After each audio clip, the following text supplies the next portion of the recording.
This is the third time trying to film this video because I don't really know how to word it. But anyway, so my name is Rebecca. I'm a fish biologist and ichthyologist, also a PhD student. I specialise and study the evolution of fluorocarbon catfishes, also known as plecos or whiptail catfishes.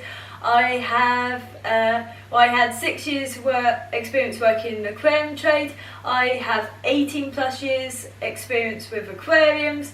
I've worked in other contexts of aquariums. I've written articles. Obviously I've got this channel and I've given talks.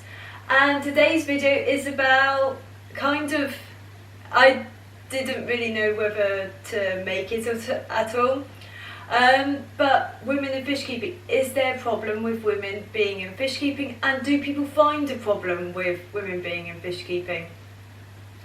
So generally I was kind of thinking my presence is enough to make a statement rather than making a video. So that's what I'm kind of thinking, even now, that just me being on YouTube, me being on Facebook, me being there, giving talks, whatever, is making a statement that women are in fish keeping and they can know something. Because I'm not just a scientist, and a lot of people have a go at me for being like, oh, you're just a scientist, you need to get out of lab. Firstly, I don't do that much in a traditional lab anyway, and secondly, I've got plenty of other experience. So let's think about demographics first. So there is no hiding away from the fact, and there's no issue with the fact that the hobby is built up of mostly men. And this is normal, like some hobbies will have sex or gender biases, so just some sort of fact about them that makes them more appealing or interesting to one gender over another gender. And that's totally fine, that's totally normal, and it also depends on what side of fish keeping. Some fishes seem to appeal more to women than they do to men, and vice versa. There's also maybe some aspects of, you might not often see women as much in certain aspects of the hobby, but they might be keeping them just as much or more. And it might just be because women might not want to be as public when it comes to fish keeping for multiple different reasons. So I kind of wanted to address that, because I'm not trying to say we need more women in fish keeping. We kind of do, but I don't think it actually matters as much. I think it's how we're seen and how we're treated. Factors like that matter more than whether they are women in general in fish keeping and how many there are. And I think also making sure that women also have a place in the public side of fish keeping, because we know, like, if you look at the biological sciences, there is a massive bias towards women. Even marine biology, massive bias towards women in undergrads, and then it drops off. And I think even like fish keeping might relate to that, but I've never studied it. I'm not a sociologist or anything. But really what people might want to know is what women face in fish keeping. The biggest one is that and I'm going to talk mostly from my experience, is that you're more likely to be patronised. I will go into a store and I will have people explain basic things to me. Tell me, like, this is why so in stores I will use scientific names and I will kind of info dump, because otherwise I get driven mad by some of the things I'm told. Like, just pushed all these algae wafers on, because I mostly keep fluorocarbons. Obviously I get a lot of sort of very basic information I try and forget and avoid. So that's quite common.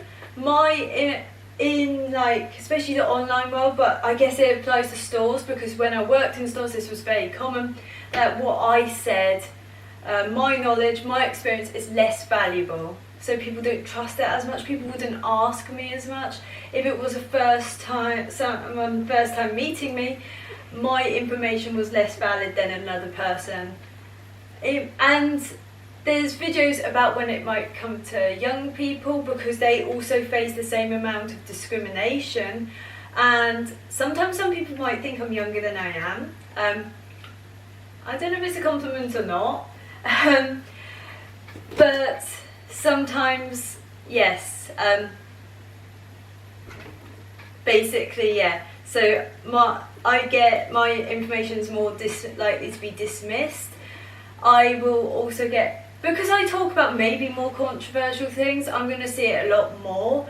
I do not go by, I like to fact check, I like to double check, I like to find a rabbit hole, I like to prove myself wrong, I like to give myself a good discussion, a good argument that I'm going to get maybe a little bit more than other people. But it's quite common that other people's information is more trusted than mine. And in YouTube, you see it all the time, and sometimes it's really difficult to identify. Maybe it's just, well, half of it is if you've got a bigger channel, you're more likely to be trusted. And half is the older you are or the older you look, the more likely you're going to be trusted. And then there's hardly any women. And when there is, they mostly do sort of more basic videos, I think. The only other person has been Rachel O'Leary, and I think some people created controversy regarding that. I've heard about different comments multiple people have got. But the main thing is people don't really, and sometimes it's not obvious when you get the reply, but sometimes it's blatant. Terms, especially if you're replying to a guy, you don't ever really say like the patronising terms I get sometimes in responses, or even referred to as that lady, that girl, other worse terms that are kind of really just patronising, and I get just dismissed in stores. And the other people, it's always like, oh, this person's got loads of experience. Firstly, we don't really know people's experience unless we've got like a reliable, we've seen them fish keeping, we've got like maybe they've written articles dating back or something like that, because a lot of people actually include when their parents had fish and maybe they didn't even have any interaction with the fish. The other thing that I get, sometimes actually daily, sometimes multiple times a day, sometimes I don't get it for a week or so, is the actual blatant nasty comments and messages. I won't share them, and I would be tempted to, because I think it's not fair that anyone should get nasty comments, but I think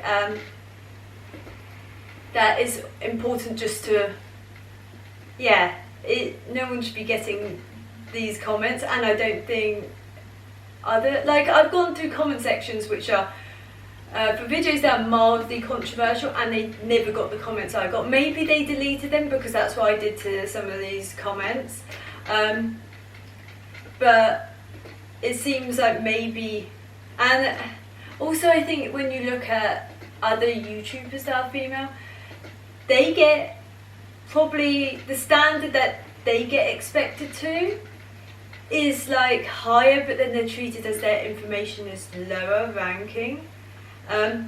But the comments I sometimes get, and it's just mostly they're like, you have no idea what you're doing, this person knows more, learn from them. And I'm like, but they're coming from a totally different angle. I think so.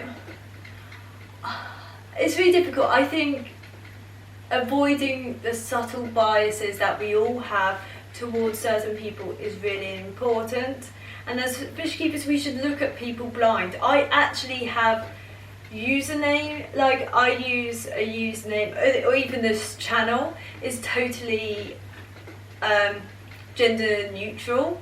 No one would know I'm female, but I find it quite interesting if I'm discussing things and people don't realise I'm female, I always get referred to as he. And then on top of that, I also, people don't seem to have as much of an issue.